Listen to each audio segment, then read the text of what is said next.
Thank you and welcome to the show this morning. The topic this morning is crime and religion.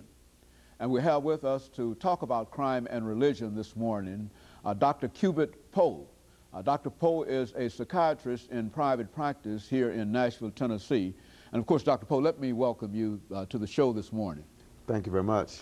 And to talk about, Dr. CPoe1, what I consider to be a very, very important topic, and that is crime and religion. And I'm sure that you're going to bring to us this morning quite a bit of information about the relationship between crime and religion. But before we get into that, Dr. CPoe1, let us have you to give us some information about your background, your education, and some of the things that were important in terms of eventually bringing you to the study that you're going to talk about and some of the other things in your life. Let's do that, and then we'll get into a topic of the inmate study that you and others did. I'm a graduate of Tennessee State University, class of 1960, and then I left TSU and went to Meharry and finished in 1964. Spent 2 years in service in Korea and came back to Berkeley, California, did a residency in psychiatry. I was in private practice in California for about 9 years. And then about 1977, 76 actually, we returned to Nashville and was called to preach the gospel in 1977. And so since that time I've been in private practice, but practice of Christian psychiatry. And we got involved in doing some jail research, actually research involving inmates at the Metro Jail in July of 1998. And that study extended for a period of about 13 months. We concluded that study the 31st of August of last year, and we feel that the Holy Spirit reveals some very interesting things about violence as it relates to spirituality.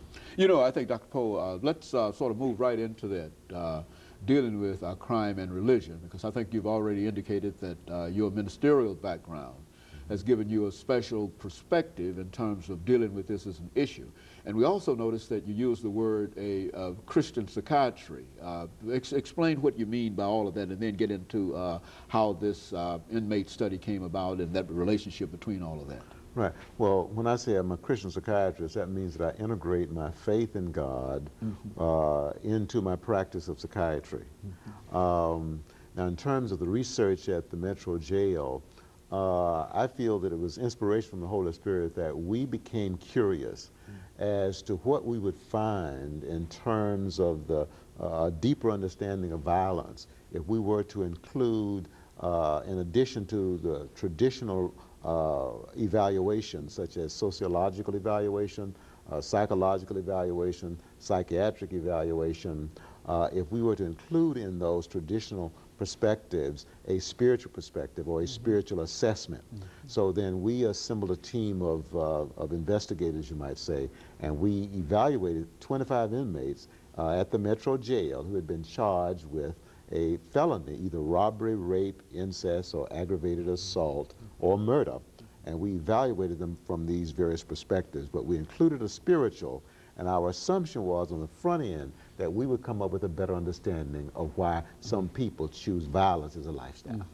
And of course that spiritual perspective is sort of introducing a new concept and a new way of doing things in the area that you're involved in, is it not? Well, that's true. I mean, normally when a psychiatrist evaluates a problem like violent behavior, he does not include a spiritual assessment. All right, so we did in this particular research. Now, what did your spiritual assessment tell you in reference to the study that you did not know earlier as a psychiatrist and primarily as a Christian psychiatrist? I mean, what did it tell you?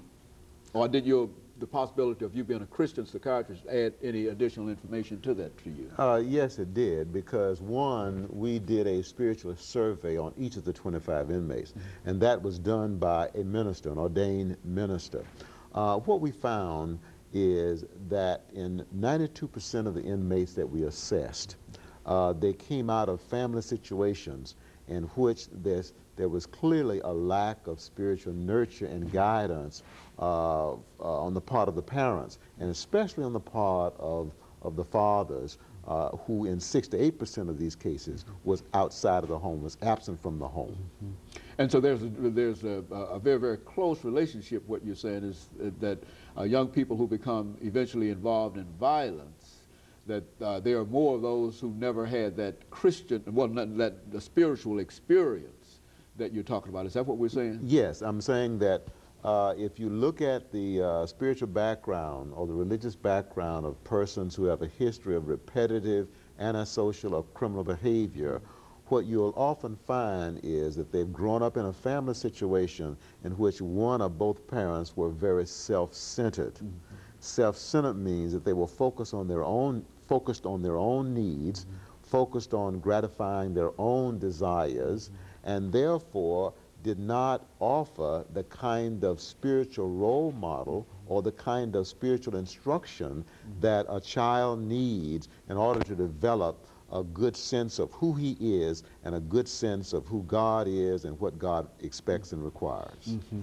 And those young people who were not exposed to that kind of influence came out on the short end of things. Would that be a necessity? Yes. As a matter of fact, the men that we evaluated, all of them tested as having low or very low self-esteem. Mm-hmm.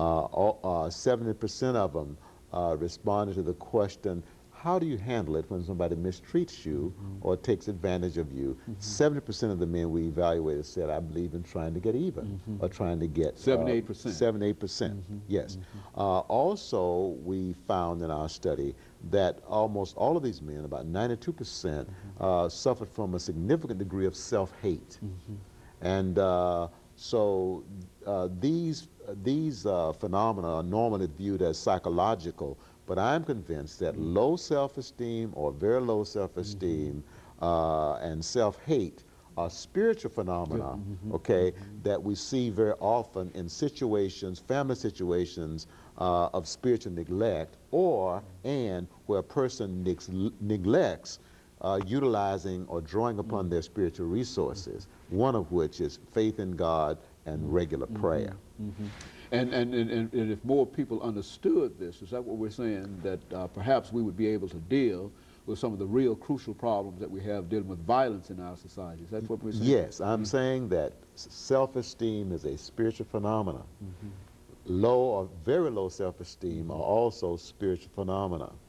Our study of these 25 inmates revealed, based on the Tennessee Self-Concept Profile, that 92% of these men had either low or very low self-esteem. Mm-hmm. So we're saying that spiritual neglect was at the basis of, mm-hmm. of this low or very low self-esteem. Mm-hmm. And we're saying that if we are to correct that kind of a problem, then we need to recognize the true nature of self-esteem, mm-hmm. and we need to develop the kind of therapeutic interventions, mm-hmm. okay, or the kind of spirituality-based prevention mm-hmm. that will help people develop positive self-esteem, mm-hmm. or if they develop low self-esteem, then to help them to overcome it. Mm-hmm. And of course recognizing immediately that these individuals probably grew up in what you call a self-centered environment around yes, themselves. Yes. These are the individuals with this self-centered ego kind of thing yes. that will be responsible for determining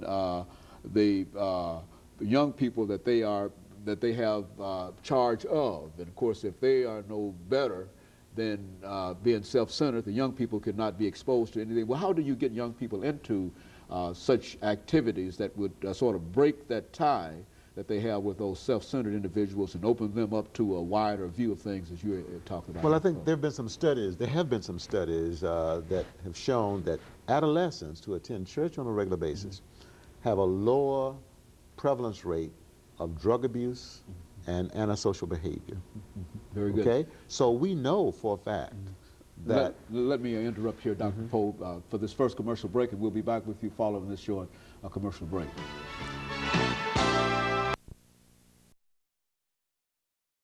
Poe,